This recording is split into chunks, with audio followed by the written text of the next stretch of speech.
A culture of long-term stability and stability in inflation has been formed and consolidated. After World War I, the German central bank went through a process from decomposition to reconstruction. After World War I, Reichsbank stopped its business. On the basis of the branches of T. former Reichsbank, the occupying power established Landeszentralbanken, the central bank of each state in Germany. In order to promote currency reform, the Deutsche Bank was established on top of the state central bank to be responsible for currency issuance, policy coordination, and foreign exchange management. In accordance with the law of the Deutsche Bundesbank, the Deutsche Bundesbank was merged with the State Central Bank and the Berlin Central Bank to establish the Deutsche Bundesbank. Deutsche Bundesbank to perform the functions of the German Central Bank. Both the Deutsche Bundesbank and its predecessor, the Deutsche Banks, have been committed to maintaining the stability of the Deutsche Mark's currency value and achieving low inflation. As shown in the table, they have won widespread praise. During this period, Germany's average inflation rate was the lowest among the group of 7 countries. Weidmann: the long-term stability of Germany's inflation rate has also allowed for the continuation or even strengthening of a culture of stability. A stable culture in Germany is not the norm, and without the protection of the central bank, it is also a fragile norm.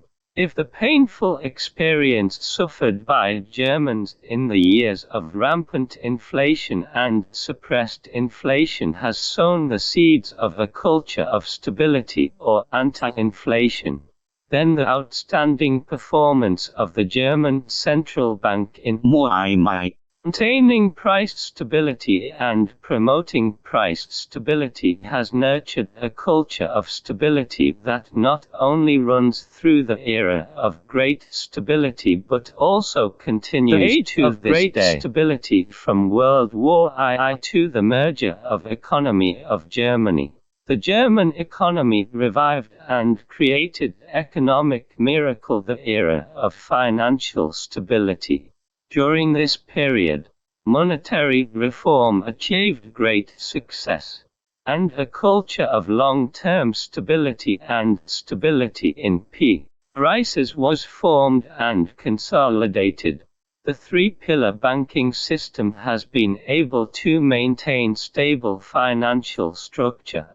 The level of financial development has remained generally stable, with few large-scale financial risks occurring. The great practice of social market economy has been launched with great success in monetary reform.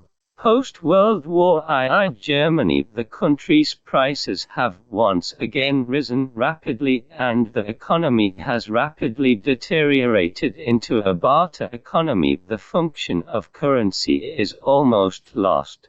Only when a crisis reaches the most difficult stage can it force effective solutions.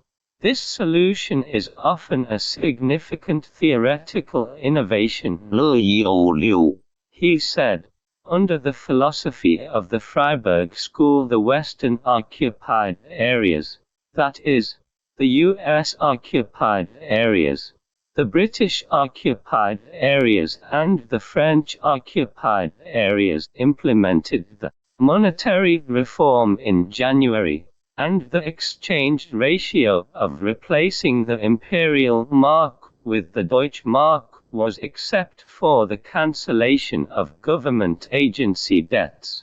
Other debts were reduced in the same proportion to reduce the Lutz and money supply. At the same time, it is supplemented by measures such as liberalizing price controls, introducing market economy, adopting tax policies to stimulate production, and the cooperation of the monetary policy of the Bank Deutsche Elmdebdel with the German monetary reform, which has achieved great success. The long-term, accumulated inflationary pressure has been steadily released, and the production order and capacity have rapidly recovered, which has restored the confidence of the German people in monetary stability. At the same time, these measures also eliminated the supply-side factors of inflation, laying the foundation for Germany to maintain long-term monetary stability and the post-war economic miracle. Even today, Germans still regard the currency reform as the root of the economic coordination. The German financial system is dominated by banks. The banking industry accounts for the total assets of financial institutions. The proportion of bank loans to external financing of enterprises is around %. The main way for financial services to serve the real economy under the bank-led financial system is through the relationship between banks and the real economy. Unlike the United States, the United Kingdom, China, and even other European countries, Germany's banks have a stable financing environment for small and medium-sized enterprises, with less umbrella collection in rainy days. The relationship between banks and enterprises has obvious characteristics of coordination and synergy. The coordination between German finance and the real economy is the result of the combined effects of three factors: the coordinate economic system, the management banking system, and the independence of enterprises. A coordinated economic system. Capitalist diversity theory Hall and Sosky supply economics. The system is divided into two categories: a free market economy and a coordinated market economy. Y of Germany's economic system belongs to a coordinated economic system. Market subjects, including banks and enterprises, rely more on non-market relations to coordinate their own behavior and achieve interaction with other economic subjects. They rely more on cooperative relations rather than competitive relations to build competitiveness.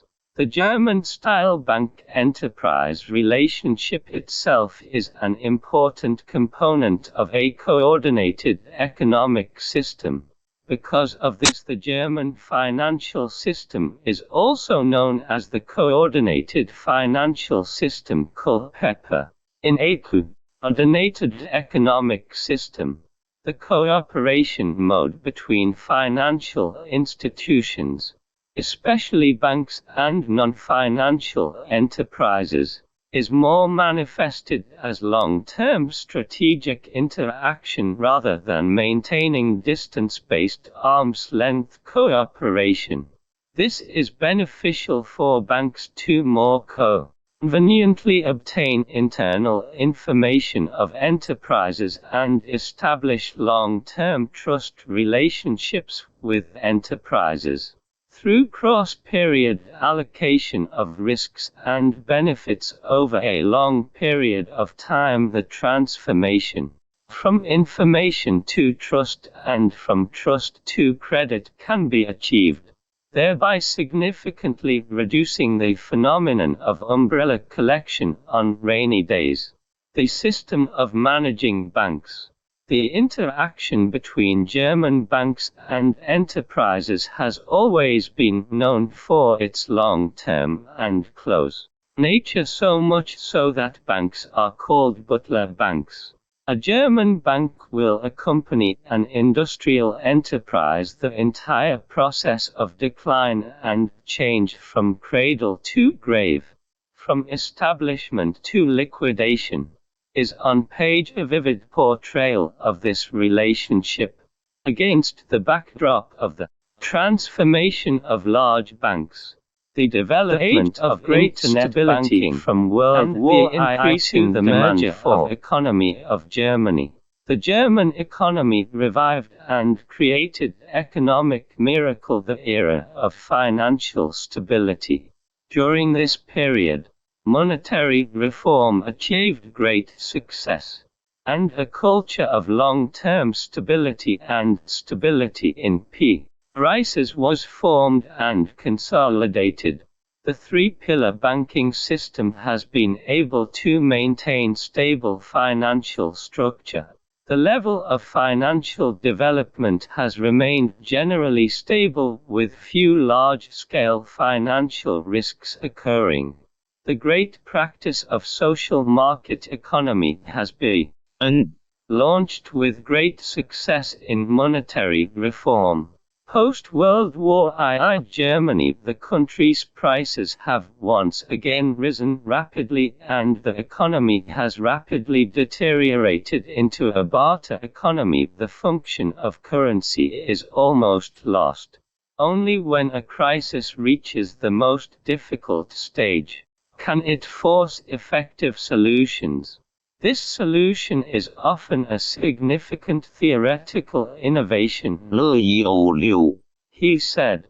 Under the philosophy of the Freiburg School, the Western occupied areas, that is, the US occupied areas, the British occupied areas and the French occupied areas, implemented the monetary reform in January, and the exchange ratio of replacing the imperial mark with the Deutsche Mark was except for the cancellation of government agency debts. Other debts were reduced in the same proportion to reduce the lots and money supply. At the same time, it is supplemented by measures such as liberalizing price controls, introducing market economy, adopting tax policies to stimulate production, and the cooperation of the monetary policy of the Bank Deutsche Elmdebdel with the German monetary reform, which has achieved great success. The long-term, accumulated inflationary pressure has been steadily released, and the production order and capacity have rapidly recovered, which has restored the confidence of the German people in monetary stability. At the same time, these measures also eliminated the supply-side factors of inflation, laying the foundation for Germany to maintain long-term monetary stability and the post-war economic miracle.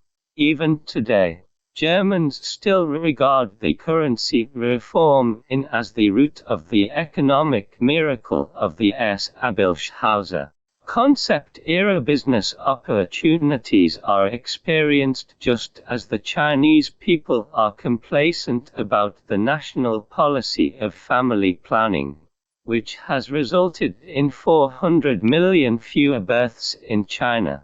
The aging population has advanced by 23%. 10 years will come. At the end of 2006, the population of elderly people aged 60 and above in China reached 149 million. Experts predict that it will reach 325 million by 2030, accounting for 21.9% of the total population. The typical 4+2+1, where a young couple has to support 4 elderly people and 1 child family structure, structural shortage of labor force, and insufficient social security income are the numerous challenges brought about by aging. which forced structural adjustments at all levels of society. And the most crucial one is the transformation of thinking mode under the transition of old and new. The older generation thinks with the left brain.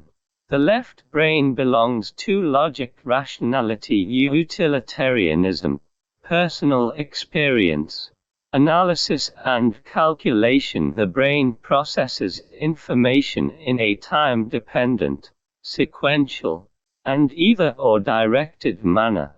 Therefore, the left brain almost represents the rule, institutionalization, standardization and mass production, which is just in line with the rules of the industrial age, bringing about the efficiency of collectivism, and also making focusing on big things and pragmatism the most typical way of thinking of the left brain. From the rule of holding chopsticks in the right hand, the arrangement of multiple choice questions on machine reading cards, to the efficiency of Fordism and the scientific worship of industrial civilization. The products under left brain thinking almost control the past. And in that year generation, left brain control has its inevitability. Firstly, in the early stages of industrialization, the market's ability to allocate resources was weak, and it could only rely on administrative means to concentrate efforts on major tasks to achieve national street rateages. Secondly, the accumulation of primitive capital relies on careful calculation, rationality rather than sensibility, science rather than intuition, and the consolidation of the foundation of the real economy through standardized production based on efficiency rather than the construction of a utopia. Therefore, industrial civilization itself is a civilization dominated by the left brain, and rationality and science are the two of them great magic weapon. But now the situation has made the premise of the era of left brain control gradually fade. Firstly, see computerization, miniaturization. It is gratifying that new explorations have emerged. Roughly speaking, new exploration follows two paths: path unfolding. The first path is rooted in the socialism with Chinese characteristics economic system.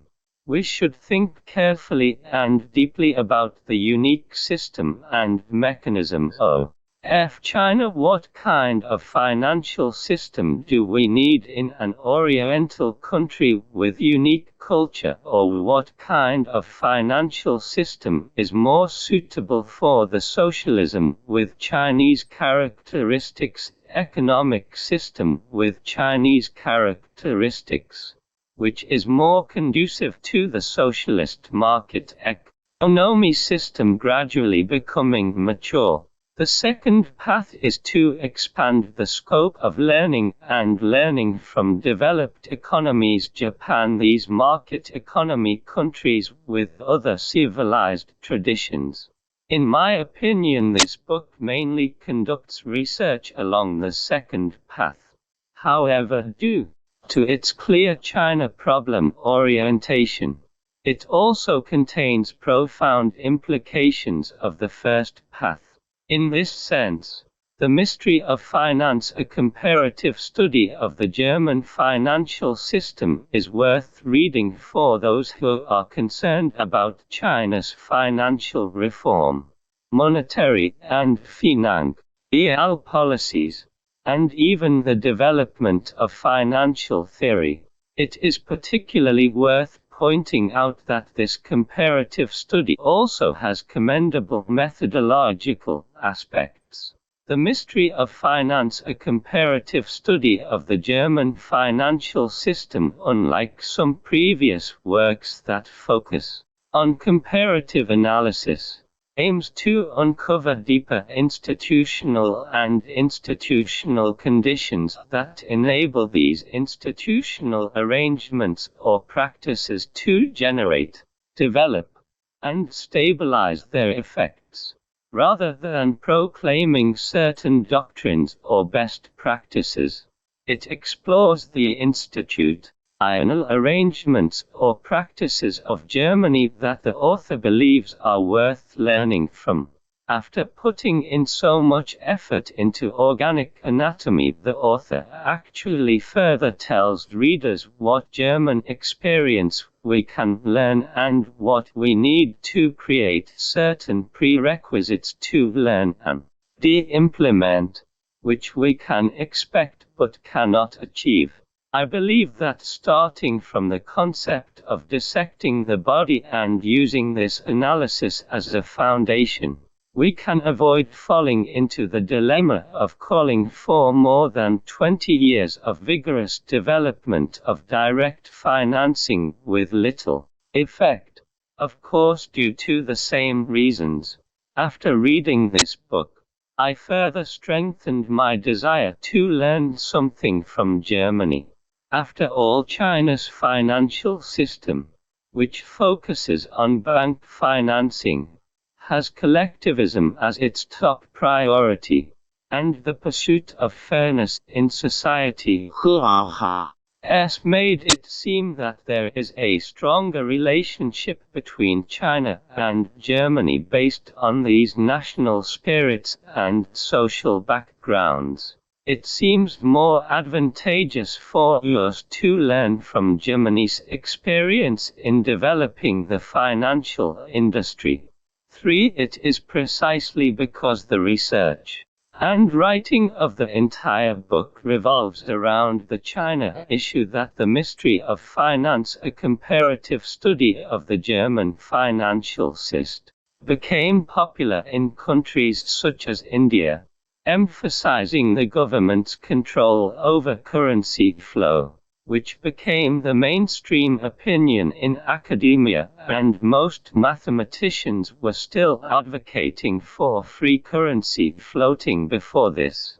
At the same time, discussions about the financial explosion in China are also on the rise, with the mainstream view that China is at the center of the vortex and has a high probability of crisis. They are worried that China will be blown up and then destroyed. In fact, the current situation of China's finance is more aptly described as the financial explosion because it represents a long-awaited energy, and the process of ultimately entering the financial explosion can be controlled by the government. In the absence of a sound financial system in China, relevant departments will not easily loosen financial regulations.